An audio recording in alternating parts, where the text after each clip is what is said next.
Joining me now is the just re-elected Warwick Mayor Frank Picozzi. Congratulations. Thank you, Chief. The independent mayor of Warwick, Frank Picozzi. Yes, thank you. Politics played a little bit. Well, you told me that Governor McKee and Speaker Chikarchi weren't exactly in your corner this time around. Well, no, they supported my opponent. Yeah, and are you mending fences with them because you need them as much as they need you going forward? There's nothing to mend. I mean, they're a part of a political party. I'm not, and that's what they do. Yeah, so I don't have any hard feelings. You're an independent. By the way, you're dressed like a working man because you're working on, what did you call it?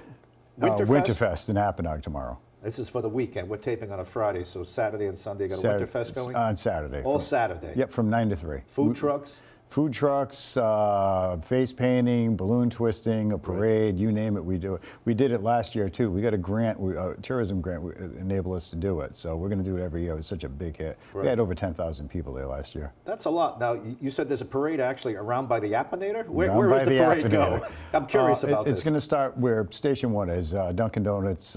It's like behind City Hall. It's at Veterans Memorial Drive. Yep.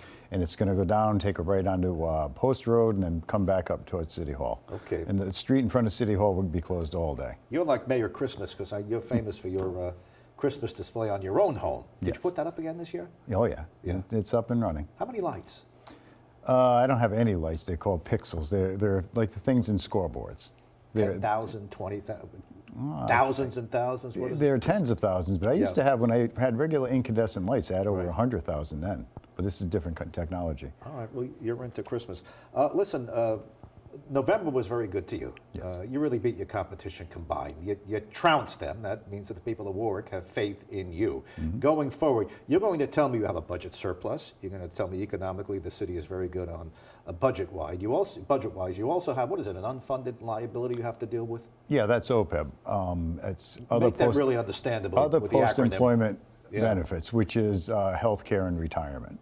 It's an unfunded liability, but it's a pay-as-you-go system. It's, not everyone's going to retire all at once. So we pay it as we go along. But we've started an OPEB trust fund. I started under my administration, and we found different ways to start funding it so that liability will go, away eventually. Right. And we do this with the advice of our actuary. So in other words, there's a solution for that. There is. That came up as an issue in the campaign. Yeah, it's a long-term solution, but this has been around for years, and every city and town deals with it. Right. But our pensions, on the other hand, our original fire and police pension one, that was in poor shape. Mayor Chafee, Governor Chafee, whatever, back in the 90s, he started a 40-year amortization. That pension's closed. No one else can go into that. But our other pensions are, we have police fire 2, and then we have the municipal pension. Municipal pension is funded at about 80%, which is outstanding for a town.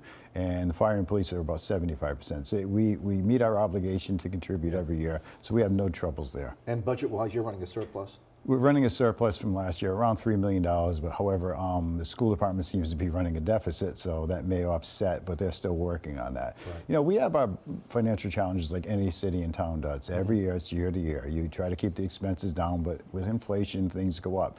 But in the last 7 years, we've only had 2 tax increases, other than Reval. That's state mandated. But we had 1 tax increase last year. It was 1.97%.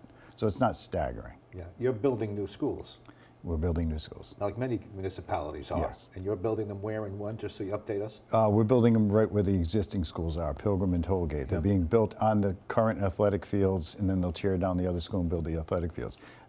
We have challenges with that too. The voters approved a $350 million bond. That was before inflation attacked the construction industry. So they're trying to find a way to keep it at that price. All right, let's talk about the airport. By the way, we're just looking at some of the scenes around Warwick. You just saw the schools and other things like that.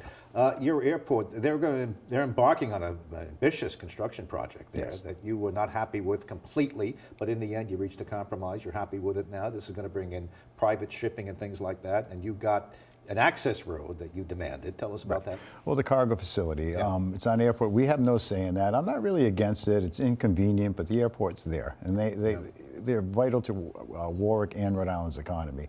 We asked for a sound berm to protect that neighborhood. We had some trouble getting that done, and we wanted an access road to keep all the heavy tractor trailer traffic on airport property and go right onto the airport connector. And that's where the argument started. They didn't really want to do that, but we worked it out, and they're doing it now. Yeah. So I am pleased with that. Just give me a visual. How's that going to work? Trucks coming off Route 95. We're down the airport connector. Right, and then they're going to build one of your favorite things, a rotary there, Right. and that'll bring it to the cargo facility. So the trucks will go a dedicated Yeah. road to get to where they want to go. Exactly. And- Instead of driving through the city on city roads to get to 95. Okay. What other visions do you have for your new term coming in? This is almost like you hit the reset button. Not really. I mean, we're going in a great direction. We have outstanding economic development going on. We have over 1,000 residential units being built in the city. We just want to keep building on that. Warwick, nothing had happened in a long time. We have a transit-oriented district over where the parking garage is on Jefferson Boulevard. Right. And that's just been sitting there mostly dormant, but now they're putting in a 238-unit apartment building there with a restaurant and retail. Yep. We just want to stay the course the way we're going. We've got the momentum going. And I think the only one close to us in this kind of development is probably Seekonk. Right. Now, development can include a lot of things. You know, you and I are taping on a Friday. Just a couple of days ago, there's a big to-do in Warwick, in Johnston, rather, over affordable housing. Affordable housing. They don't want that kind of affordable housing, low income in Johnston. Would you push back on that? You know, Speaker Shikarchi has great plans Yes. for more affordable housing. Also, the auxiliary dwelling units, a little Shikarchi cottage in your Well, backyard. yeah, and we can't do anything about that. That's already been passed. Right. I would have to look at the project. I mean, we look at every project on an individual basis. I don't know what Johnson's dealing with right there or the area or whatever. Well, So it's we- up by Greenwood, and it's 250 units of low-income housing that would come in, and the townspeople are pushing back, and Mayor Policina has said, I would like single-family homes as opposed to that. I don't know if he's going to win or not in the end, Right. but that's the argument. Right.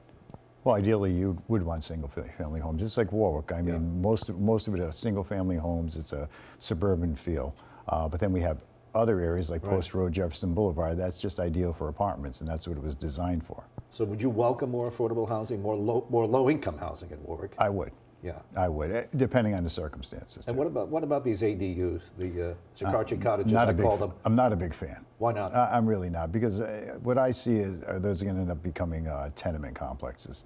Eventually, someone's going to not like a person living in their backyard, and they'll become absentee landlords for the house they're residing. That's my fear. So, no, well, he's a Warwick rep, and Yes. he says, oh, no, these are going to help alleviate the housing shortage that we have. You don't believe that to be the case?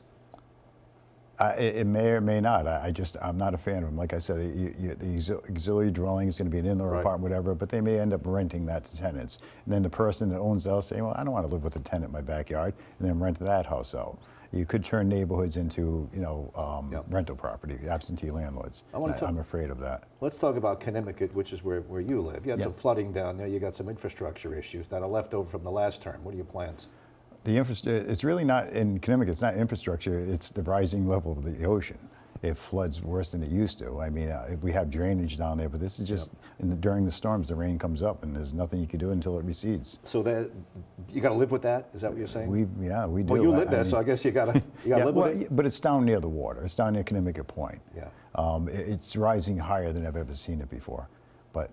And those are extreme storms in the spring and summer too. But there's really nothing you can do about that. It's the ocean level is higher. All right. Well, I think we'll hold it there. I was going to ask you about Route 2, but I don't have. I'll have you on the radio. We'll continue because Route 2 affects all of us, not just Warwick. My advice is don't go there during Christmas time unless you like to stay in traffic. Right. All right. Mayor Picozzi, congratulations. Thanks Thank for you. coming